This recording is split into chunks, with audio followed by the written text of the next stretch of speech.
assim na nossa vida.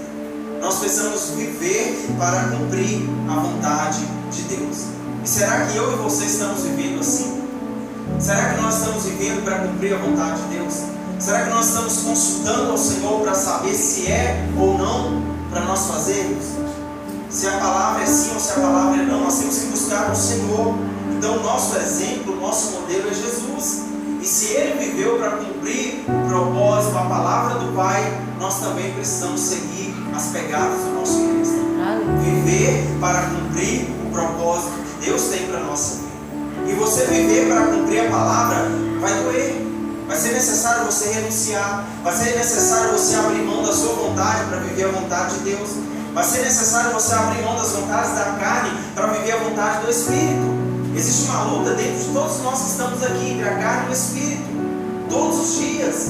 E é uma luta diária. Todos os dias nós estamos lutando contra a nossa carne, contra o nosso eu. E aquilo que nós alimentarmos mais é que vai vencer. Por que Jesus venceu Satanás ali diante das tentações? Porque ele estava baseado na palavra.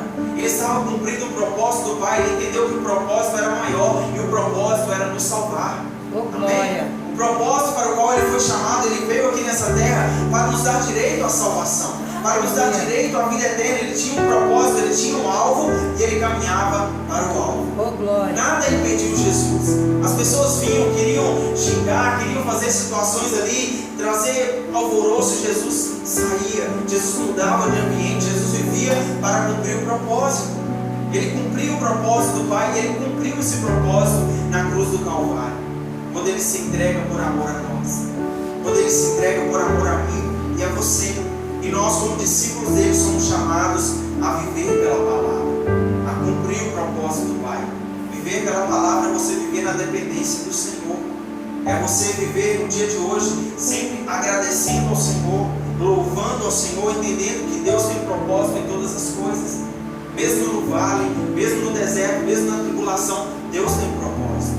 E Ele tem o poder de transformar a maldição em bênção. Amém? Diante das situações que nos ocorrem no dia a dia, precisamos nos perguntar: o que a Bíblia diz sobre isso? O que Jesus faria em meu lugar?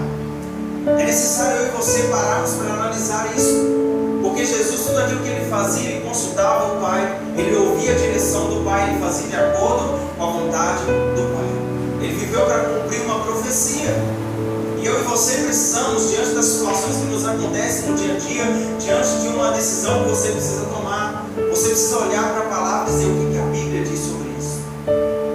O que o Senhor faria no meu lugar? Perguntar é ter uma comunhão com o Senhor. Hoje nós temos a presença do Espírito Santo